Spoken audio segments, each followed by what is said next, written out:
This is Max and Mia podcast. Hey everyone, welcome back to the Max and Mia podcast. As you know, every Wednesday we switch things up a bit. That's right. I'm Rachel, and today I'll be hosting the show together with Matthew. Max and Mia will be back this Friday, as always, but for now it's just us. So let's dive in. Okay, so something kind of funny happened to me this morning. I was driving to work, just flipping through radio stations, and suddenly this song came on that I hadn't heard in years. Oh no, here we go. Which song? I'm not telling you which one. That's embarrassing. But the second it started playing, I got chills. It took me straight back to my university days. That's happened to me too. It's wild how a song can do that, right? Like your brain just opens a door you forgot existed. Exactly. And I ended up sitting in my car for like 2 extra minutes, just listening and remembering everything. The people, the places, how different my life was back then. That's the thing about time. It moves so fast we barely notice it until something like that hits us. Right? One day you're 20, blasting that song with your friends, and suddenly, well, you're years older, wondering where all that time went. And honestly, that feeling ties in perfectly with what we're talking about today. It does, because a lot of us reach a certain point and think, well, that ship has sailed. Whether it's about starting something new, changing careers, learning a skill, or even just becoming a different version of ourselves. So today's question is it too late to change? And that question applies to literally every part of life. Relationships, health, work, dreams you gave up on years ago. Here's something we see all the time. People convince themselves they missed their window. They tell themselves things like, I should have done this 10 years ago, or I'm too old to start now. And it's not just a random thought. It actually stops people from even trying. They give up before they begin simply because they believe the timing's wrong. We've felt that too, if we're being honest. That voice that says you're behind, that everyone else already figured it out, and you're the only one running out of time. But, here's the thing. Today, we're going to look at real cases, real people who thought exactly that, and what actually happened next. And we can tell you right now, before we even get into it, it's never too late. By the end of this episode, you might just look at your own life a little differently. Before we get started, we want to remind you why we do this podcast.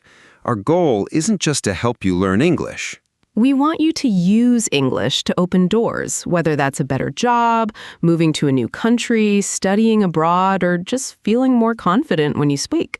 And if you want to take that even further, think about joining our channel membership. Members get exclusive content, extra resources, and a community of people who are working toward the exact same goals as you. It's a great way to stay motivated and get even more out of every episode. We'd love to have you with us. All right, let's get into today's episode.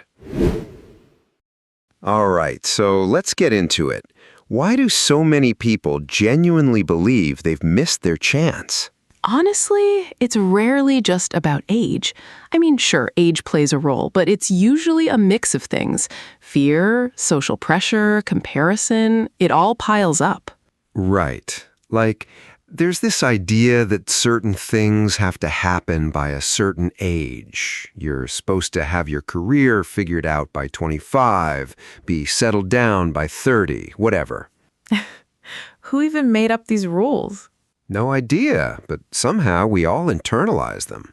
And then, you start comparing yourself to people who seem to have it all figured out already. Someone your age with a thriving business or a friend who bought a house at 26, and suddenly you feel like you're behind. That comparison thing is brutal. It doesn't even matter if your life is going fine. Seeing someone else's version of success just makes you question everything. Exactly. And then there's the fear of starting from scratch. Ooh, wait, let's pause on that one for a second. Starting from scratch means beginning something completely new from zero with nothing you've already built to help you. So if someone changes careers at 40 and has to learn everything again, we'd say they're starting from scratch. Right. And that idea alone terrifies people because it's not just the effort, it's the thought of falling behind even more while you're rebuilding. Then add the fear of judgment on top of that. What will people think if I fail? What if my family says I told you so? Oof, that one hits close to home for me. Okay, give me an example. Have you actually felt this? Yeah, actually. A few years ago, I wanted to switch from marketing into graphic design, and every time I thought about it, I pictured myself sitting in a classroom with people 10 years younger than me. Oof. I kept telling myself, you're too old for this, you should have done it right after school. I basically talked myself out of it for almost 2 years. See, that's such a common one. I've got a similar story, actually. My cousin wanted to learn to swim at 35. He never learned as a kid, and he felt so embarrassed about it that he avoided pools, beaches, basically anything with water for years. That's rough. Yeah, he used to say he'd already missed the boat on that one. Wait, missed the boat? Oh, right, that's a good one to explain. Missing the boat means missing an opportunity because you waited too long or didn't act in time. So people use it a lot when they feel like a chance has already passed them by. That makes total sense with your cousin's story. Exactly. He felt like the window had closed completely. And that's the thing, that feeling of having wasted the best years is so heavy. People genuinely grieve chances they think they'll never get back. It's a strange kind of sadness, isn't it? Mourning something that technically never even happened. When you put it that way, it does sound a little dramatic. But it's real for people, and honestly, it stops so many of us before we even try. So between the pressure of some invisible timeline, the comparison game, and the fear of judgment, it's no wonder people just give up before starting. Right. And here's the question we really need to ask ourselves. Is any of that actually true? Or is it just a story we've convinced ourselves of? That's exactly where we're headed next. Yeah, because up next, we're diving into whether it's actually too late or if that's just fear talking. And trust me, some of what we're about to share might completely change how you see your own timeline. So stick around because this next part is where things get really interesting. Okay, so we ended the last part saying it's never too late, but let's actually challenge that for a second. Ooh, plot twist. No, seriously, is that always true? Like, is there really no such thing as too late? That's a great question. Because if I say at 40, I want to become an Olympic gymnast, we both know that's just not realistic anymore. Right. The body, the training years, all of that matters for something that specific. Exactly. So there's clearly a difference between goals that depend on things like age, physical peak, or a very narrow window, and goals that don't. So what does too late even mean then? I feel like people use that phrase for basically everything, big or small.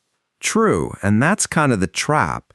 People treat learning a new language, switching careers, or getting fit the same way they'd treat becoming a professional athlete, like there's one strict deadline for absolutely everything. Which brings up something we really want listeners to think about. Quick question for you all listening. Would you say your goal is something like becoming an Olympic athlete, or is it more like improving your quality of life, learning something new, or shifting your career path? Because honestly, most goals fall into that second category. And those don't come with the same kind of hard limit. This is where we need to break that all or nothing mindset. Ooh, let's pause on that phrase. All or nothing describes thinking that only sees two extreme outcomes, either total success or complete failure, with nothing in between. So if someone thinks, if I can't become fluent in 6 months, there's no point trying, that's all or nothing thinking. Yeah, and that mindset kills so many good goals before they even start. Totally, because in reality, most progress isn't about hitting some perfect finish line. It's about improvement. Give me an example. Okay, so my dad started learning guitar at 58. He's never going to tour the world or headline a concert, and honestly, he doesn't care about that. Fair enough. But he plays for like an hour every evening now, and it genuinely makes him happy. That's the goal. Not fame, not perfection, just enjoying something new. That's such a good example of reframing what success even looks like. Right, because if he'd told himself, I'll never be good enough, so why bother, he would have missed out on something that brings him real joy. I've got one too, actually. A coworker of mine went back to school at 42 to finish a degree she dropped years earlier. Wow, that takes guts. It did, and at first she felt embarrassed being older than most of her classmates. But she said something that stuck with me. She wasn't competing with anyone. She was just finishing something for herself. That's the reality check we need here, isn't it? It's not about beating some imaginary clock. Exactly. So the real question isn't, is it too late? It's, what am I actually trying to achieve? And is that goal even tied to age in the first place? And for most of us, honestly, it's not. So now that we've cleared that up, the next thing to talk about is how change actually happens. Right, because knowing it's not too late is one thing, but figuring out how to start is a whole different story. Actually, before we move on, here's one for you listening. Think about a goal you've been putting off. Now, ask yourself honestly, is it truly impossible now, or have you just been telling yourself it is? That's a tough one to sit with. Right? Most of the time, when we dig a little deeper, the answer isn't impossible, it's uncomfortable. So, to wrap this part up, let's be clear. Yes, some very specific physical, time-sensitive goals do have real limits, but most of what people call too late is really just fear wearing a disguise. Well said. Exactly. And that's where small changes versus big changes comes in. Okay, so here's something I notice all the time. When people think about changing their life, they immediately picture something huge. Oh, totally. Like quitting your job overnight, moving to a different country, or launching a business out of nowhere. Right, and because that picture feels so extreme, people freeze. It seems like too much, so they just don't do anything at all. That's such a good point, actually. The bigger the change looks in your head, the scarier it feels, and the easier it is to talk yourself out of it. Exactly. But here's the thing. Most real transformations don't start with some dramatic leap. They start small. Right. It's the whole radical change versus gradual change debate. And honestly, gradual usually wins. Let's pause on that for a second, actually, because there's a nice phrase for this. We say something can add up over time, meaning small amounts, when repeated again and again, eventually become something big. So 5 minutes of reading a day doesn't feel like much, but it adds up over time. I love that phrase. It's so accurate here. Right, because that's literally how habits work. People underestimate consistency so much. They really do. We want instant results, so anything slow feels like it's not working, even when it actually is. And actually, I've got a personal one for this. A couple of years ago, I wanted to get into shape, but the idea of a full gym routine, meal plans, all of it felt overwhelming. So what did you do? I just started walking for 15 minutes after dinner. That's it. No big plan, just that one small habit. And? Honestly, 6 months later, I was walking almost an hour a day, sleeping better, and I'd naturally started eating a bit healthier too, without even forcing it. See, that's the perfect example. You didn't overhaul your whole life, you just stuck with one small thing. Exactly. Stick with it basically means continuing to do something consistently, even when it's not exciting or when progress feels slow. That's such an important chunk for this whole episode, honestly, because it's not about huge, dramatic action. It's about not giving up on the small stuff. What about you? Any examples? Yeah, actually. My brother wanted to write a book for years, but the idea of writing an entire novel felt impossible. So he just wrote 200 words a day, some days more, some days barely that. And let me guess, he finished it. He did. Almost a year later, he had a full manuscript. If you'd told him on day one that 200 words could turn into a book, he probably wouldn't have believed it. That's wild. It really shows that consistency beats intensity most of the time. So here's a question for everyone listening. What's one tiny habit you could start today, something so small it feels almost silly, that could actually build into something bigger? That's such a good question because that's really the takeaway here.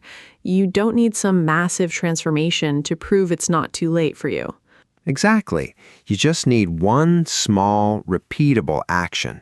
And honestly, that ties right back into everything we've been saying today. Change doesn't happen overnight, but it does happen. Which brings up something interesting, though. Small changes are great, but they're not free. Ooh, what do you mean? Well, every change, big or small, comes with some kind of cost, and that's exactly what we need to talk about next. Right, so let's get into the real cost of changing. Because there's always a trade-off somewhere, whether it's time, comfort, or energy. And understanding that cost is honestly what helps people commit for the long run instead of quitting after 2 weeks. Exactly, so stick around because this next part might change how you think about starting. Okay, so this next part is kind of deep, but I think it's important. Yeah, this is the one people don't like to hear. Right, because everyone says they want to change, but not everyone actually wants to pay the price for it. Ooh, let's pause there. To pay the price means to accept the negative consequences that come with a decision, even if the decision itself is good. So changing careers might mean paying the price of earning less money for a while. That's such a perfect way to put it, because change never comes free. Exactly. Let's break down what that cost can actually look like. For starters, feeling uncomfortable, like genuinely uncomfortable, not just a little awkward. Right, and being wrong sometimes, making mistakes you wouldn't have made if you just stayed where you were. There's also the financial side. A lot of people take a hit financially at the beginning, especially if they're switching industries or starting something new. Take a hit is a nice one too, actually. It means to suffer some kind of loss or setback, usually temporary. So you could take a hit financially or even take a hit to your confidence. Right, and it's usually both at the same time when you're changing something big. And honestly, starting from zero again, which we already touched on earlier, that's part of the cost too. Then there's losing stability, giving up something predictable for something uncertain. And maybe the hardest one, people around you not understanding your decision. Ooh, yeah, that one's tough. I actually think about my aunt a lot with this one. She left a stable government job in her 40s to become a photographer. Wow, that's a big jump. It was. Her income dropped a lot the first 2 years, and honestly, some of our family thought she'd lost her mind. Family's always so supportive, right? Exactly. But she says now it was the best decision she ever made, even with everything she had to give up. See, that's the thing, though. Nobody talks about that part. Everyone shows the after, the success story, but they skip the actual price someone paid to get there. Right. It's like people want the leap of faith to look easy, when honestly, it rarely is. Ooh, a leap of faith. That's a good one. It means doing something risky or uncertain, trusting that it'll work out, even without proof that it will. Perfect example for what my aunt did. No guarantees, she just trusted the process. So I think the real takeaway here is change isn't free, and pretending it is just sets people up for disappointment. Exactly. The question isn't, how do I change without any cost? It's, am I willing to pay this specific price for what I actually want? And once you frame it that way, it stops feeling like such a scary mystery. Totally. Because you're not avoiding the cost, you're just deciding if it's worth it. which honestly leads perfectly into what's next. It does, because talking about costs and trade-offs is one thing, but seeing how it actually plays out in real life is another. Exactly. So let's get into some real examples. Okay, so we've talked about the fear, the mindset shift, small changes, and the real cost. Now let's actually prove this with real examples. Yes, and not just famous people either, because sometimes those stories feel too distant, like they don't apply to regular life. Exactly. Let's keep it relatable. So, sticking with our own world here, I actually have a student, well, a former student, who started learning English at 38. 38, okay. She told me on her first day she felt ridiculous, like she'd shown up to a party 10 years too late. That's such a specific way to put it. Right? But 2 years later, she was leading meetings in English at her job. She said the hardest part wasn't the grammar. It was getting over the embarrassment of being a beginner at her age. That's such a good point, because that embarrassment stops so many adult learners before they even open a textbook. Exactly. And she pushed through it anyway. I've got one too. A guy from my old neighborhood worked as an accountant for almost 15 years, then decided to become a chef in his 40s. Whoa, that's a total 180. Total 180, meaning a complete change in direction, right? That's basically what it means when someone does a full turnaround from what they were doing before. Yeah, exactly. And I feel like people use that phrase a lot for career switches specifically. For sure. Anyway, he started as an assistant in a small kitchen, way below what he used to earn, and now he runs his own restaurant. See, that ties right back into what we said earlier about paying the cost. He definitely paid it. He really did. Okay, one more. My uncle didn't start working out until he was almost 60. 60, wow. He always said gyms were for young people, but after a health scare, he finally started walking, then lifting light weights. And? 3 years later, he's in better shape than some of my cousins in their 20s. That's honestly amazing. It really shows that the body responds at pretty much any age if you actually give it a chance. Okay, and honestly, even us, doing this podcast itself was something we started later than we probably should have, right? Oh, definitely. We both talked ourselves out of it for like a year before we finally recorded episode 1. And look at us now. Look at us now, still figuring it out, but doing it. So between learning a language, switching careers, getting into shape, or literally starting a podcast, none of these people had some perfect, ideal timing. None of them did. They just started anyway. Which brings up something kind of powerful, actually. What if you could see where these small starts lead you? Ooh, I like where this is going. Yeah, because next, we want you to actually imagine yourself 10 years from now. Okay, so here's something that honestly changed how I think about time. Go on. We tend to overestimate what we can do in 1 year, but we massively underestimate what we can do in 10. Ooh, say that again. That's a good one. Basically, in 1 year, we expect huge results and get discouraged when they don't show up fast enough. But over 10 years, those same small efforts add up into something we'd never expect. That's wild when you think about it. 10 years ago feels like forever ago when you look back. Right? Like, think about your life 10 years ago. Different job, maybe, different relationships, a completely different version of yourself in some ways. Totally. I barely recognize who I was back then. Exactly. And yet, when we think about starting something today and waiting 10 years for results, it suddenly feels like an eternity. Isn't that strange? The past feels short, but the future feels endless. It's honestly one of the biggest mental tricks we play on ourselves. And it works both ways, too. It stops us from starting, but it also stops us from stopping bad habits because just one more year always sounds harmless in the moment. Ah, that's so true. It's the same excuse either way. So here's a question for everyone listening. Picture your life if you started today, whatever that thing is you've been putting off. learning English, changing careers, getting healthier, whatever it is for you. Now picture 10 years from now having built on that, little by little. What would that version of you look like? Now flip it. What happens if you wait? If you tell yourself, I'll start next year, and then next year becomes the year after, and so on. 10 years pass either way. That part's guaranteed. Exactly. Time moves forward no matter what you decide. So really, the only real choice is which version of yourself you're building during that time. I actually think about this with my own Italian learning journey. If I'd started 10 years ago, I'd probably be at a really advanced level by now.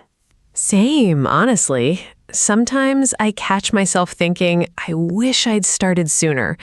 But then I remind myself, the best time to start was 10 years ago, sure, but the second best time is today. That's such a solid way to look at it, because it doesn't dwell on regret, it just redirects you forward. Exactly. No point beating yourself up over lost time. That energy is better spent moving forward. Which of those two people would be happier, though, honestly? The one who started today, even slowly, or the one who's still waiting for the right moment 10 years from now? I think we all know the answer to that one. Yeah, we do. And once you really sit with that idea, it becomes a lot harder to justify waiting any longer. So now that we've hopefully shifted your mindset a little, let's actually get practical. Right, because understanding all this is great, but you need real tools to act on it. Exactly. So let's move into some concrete tips you can start using today. Okay, so let's actually get practical here, because we don't want to just say, follow your dreams, and leave you with nothing useful. Yeah, that phrase means absolutely nothing on its own. Right. So first thing, start before you feel ready. Honestly, that feeling of readiness rarely shows up on its own. Totally. If you wait to feel 100% prepared, you'll be waiting forever. Most people figure things out along the way. Second one, don't try to change your whole life in one day. We talked about this earlier with small changes. Exactly. Pick one thing, just one. Trying to overhaul everything at once usually backfires within a week. Third, accept that being a beginner is part of the process, not a sign that something's wrong. Ugh, that one's huge. So many people quit early just because they feel awkward at the beginner stage. Right. Everyone who's good at something now was terrible at it once. Everyone, no exceptions. Fourth, stop comparing yourself to people who've already got a head start. Ooh, head start. That means having an advantage because you began earlier than someone else. So comparing yourself to someone with a 10-year head start just isn't fair to you. Exactly. And it's honestly one of the most damaging habits people have. Because you're comparing your day 1 to someone else's year 10. Right. And last one, focus on being consistent, not perfect. That's probably my favorite one out of all of these. Why's that? Because perfection is exhausting. And honestly, it's kind of a myth. Consistency, though, that's something you actually control every single day. Exactly. Showing up regularly, even imperfectly, beats one perfect burst of motivation that fades in a week. So really, none of this is complicated. Start messy, go small, expect to feel awkward, ignore other people's timelines, and just keep showing up. Simple to say, harder to actually live, but that's the real work. And honestly, that's what today's episode has been about this whole time. So before we wrap up, we don't want to leave you with some cheesy line like it's never too late. Even though, well, we kind of already said that earlier. True, but I think there's something a bit more honest we can leave you with. Go for it. Maybe it's too late to become the person you imagined when you were 15. Yeah, that dream might genuinely be gone, and that's okay. But it's almost never too late to become someone you'll be proud of 10 years from now. I really like that. It's not about chasing some old version of yourself. It's about building a new one. Exactly. And honestly, that shift alone changes everything. So here's what we want to leave you with today. It's not a comfortable question, but that's kind of the point. If nothing changed in your life over the next 10 years, would you be okay with that? Sit with that for a second. Don't rush to answer. Yeah, really think about it, because your answer probably says a lot about what you need to start today. And if the answer made you a little uncomfortable, well, that's probably a sign. All right, that's it for today's episode. Thank you so much for sticking with us until the very end. We know this one got pretty deep. If this episode gave you something to think about, hit that like button. It genuinely helps us out a ton. And if you haven't already, subscribe so you don't miss Max and Mia this Friday. Oh, and honestly, share this with 3 friends, whether they're learning English or they just need to hear this message today. You never know who might need this one. Exactly. All right, everyone, that's all for today. Take care of yourselves, and we'll see you next time. Bye, everyone.